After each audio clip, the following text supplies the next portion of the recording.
अज़ीज़ान गिरामी वक़ार, रसूल पाक सल्लल्लाहु तआला अलैहि वसल्लम की मीलाद के मुतालिक दलाइल बहुत सारे हैं।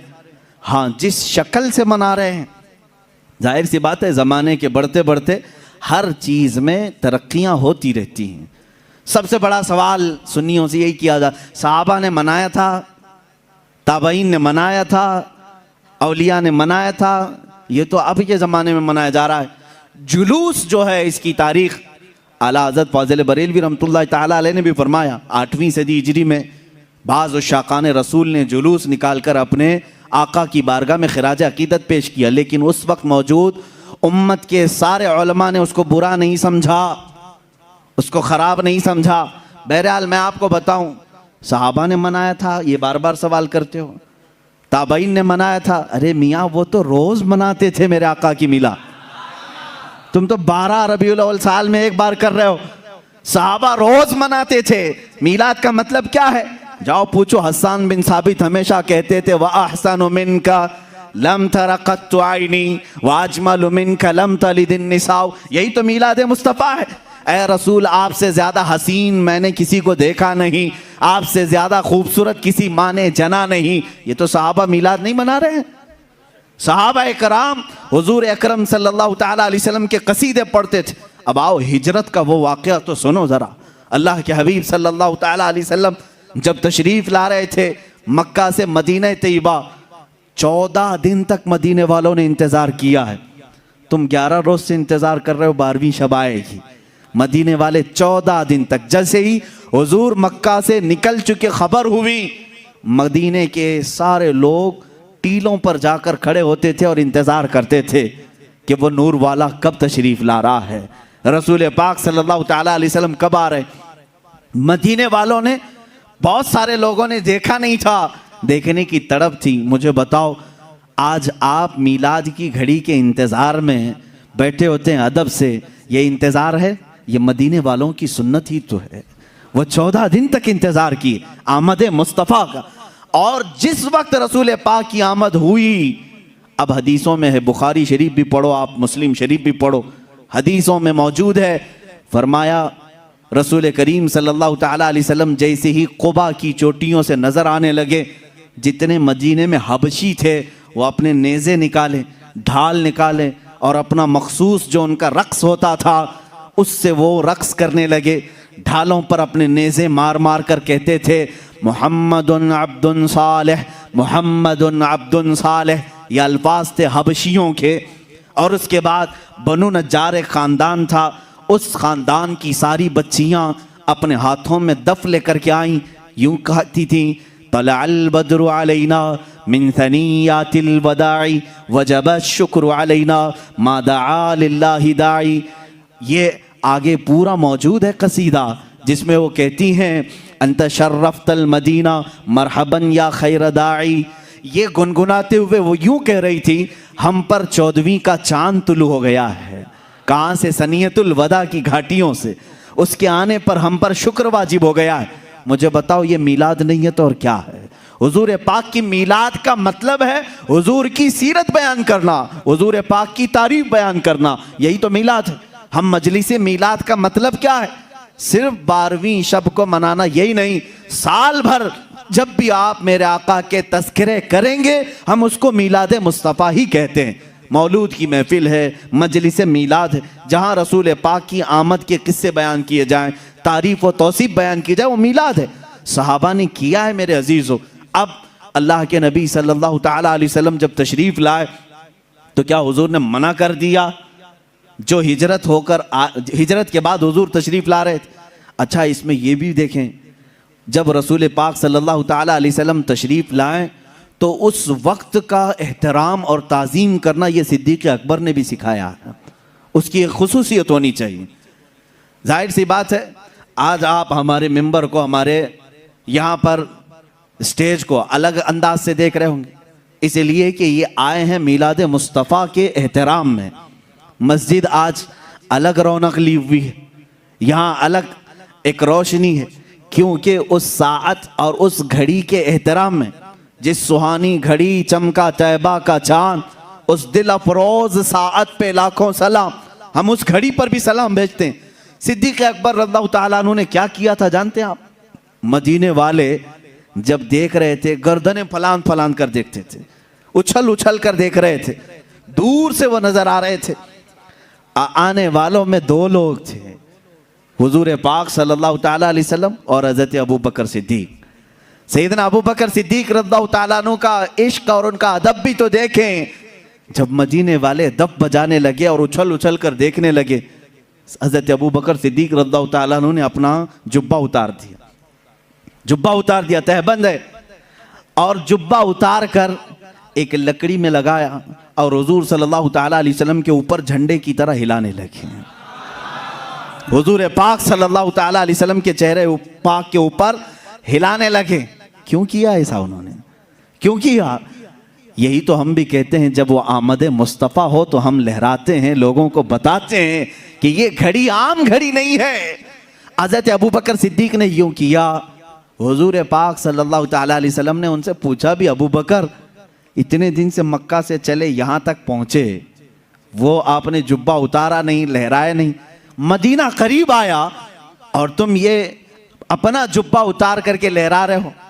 सिद्दीक़ अकबर के इश्क को लाखों सलाम, अदब व एहतराम को लाखों सलाम। अर्ज करते हैं, आका बहुत सारे मदीने वालों ने आपको अब तक देखा नहीं, मैं ये सोचता हूँ कहीं वो गलती से मुझे रसूल ना समझ लें।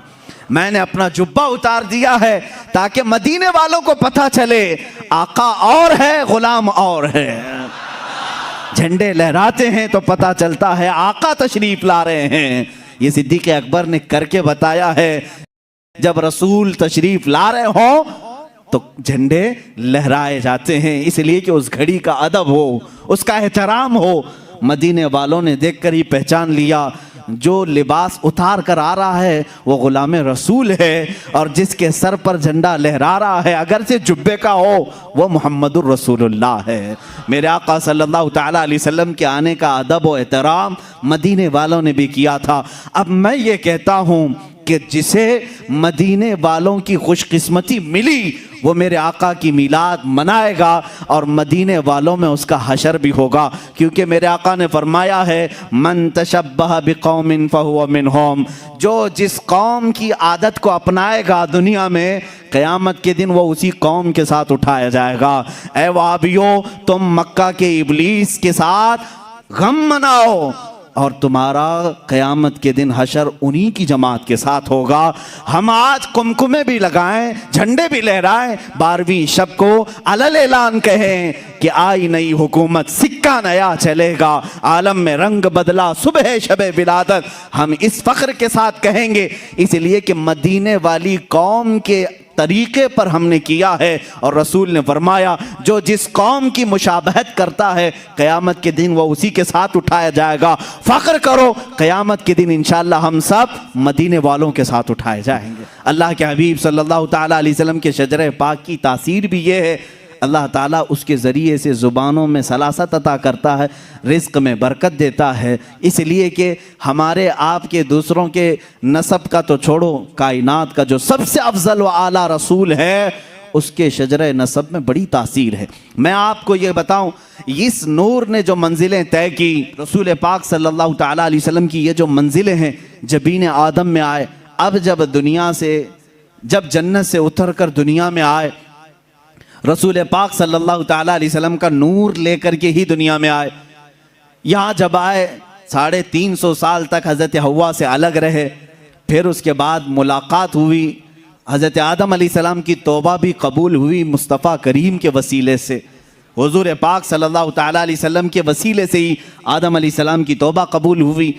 अल्लाह रब्बुल इज़्ज़त ने दोनों को मिलाया, शोहर और बीवी को, जिनका निकाह जन्नत में हो चुका था। दुनिया में आने के बाद 350 साल तक मिल नहीं सके, लेकिन अरफात के मैदान में दोनों की मुलाकात हुई।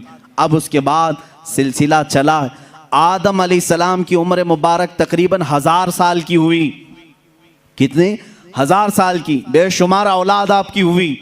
आपकी औलाद में एक होनहार और सालेह फर्जंद पैदा हुए जिनका नाम शीस रखा गया, वो भी नबी हुए।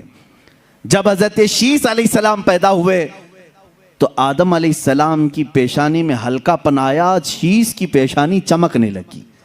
हज़रत आदम अलैहिस्सलाम समझ गए नूर मुस्तफ़ा मुंतकिल होकर शीश की पेशानी में आ गया है। हज़रत शीश अलैहिस्सलाम की जबीन मुबारक चमकती थी। मेरे अजीज़ों, ये चमक जो है हुजूर के सारे आबा व अजदाद में पाई गई। सारे हुजूर के जितने बाप आदम अलैहिस्सलाम तक आते हैं नसब में, सबकी पेशानियां चमकती थी। हज़रत शीश अलैहिस्सलाम से ये नूर मुस्तफ़ा सल्लल्लाहु तआला अलैहि वसल्लम यानिश में आया।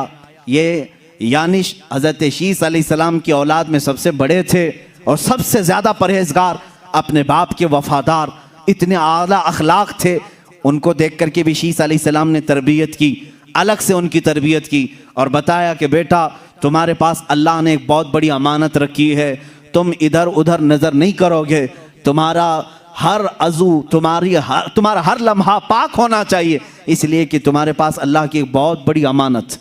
देखें, इस अमानत को हर बाप ने महफूज रखा और तरबियत भी वैसी की। हज़रत यानिश के बाद उनके बेटे कैनन थे। कैनन की पेशानी पाक में वो नूर मुस्तफ़ा मुंतकिल हुआ। रसूल पाक सल्लल्लाहु तआला अलैहि वसल्लम के नूर की ये मंजिलें हैं जो सफ़र कर रही हैं।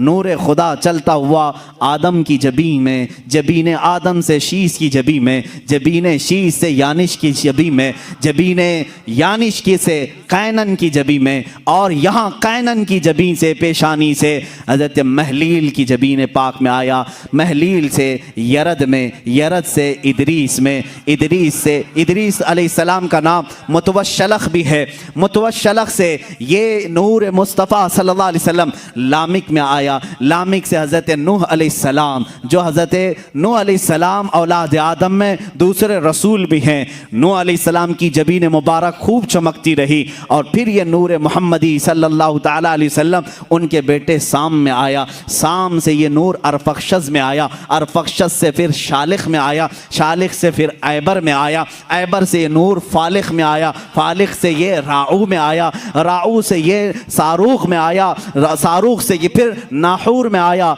नाहूर से फिर तारुह में। तारुह से फिर ये जबीन मुस्तफ़ा नूर मुस्तफ़ा सैयदना इब्राहीम खलीलुल्लाह की पेशानी में आया। इब्राहीम खलीलुल्लाह अलैहिस्सलातु तस्लीम की पेशानी मुबारका खूब जगमगाती रही। आपने 2 शादियाँ की हैं, सारा से भी हाजरा से भी। हज़रत सारा से इसहाक अलैहिस्सलाम पैदा हुए, लेकिन ये नूर मुंतकिल नहीं था। इब्राहीम अलैहिस्सलाम ने हाजरा से निकाह किया सलामुल्लाह अलैहा।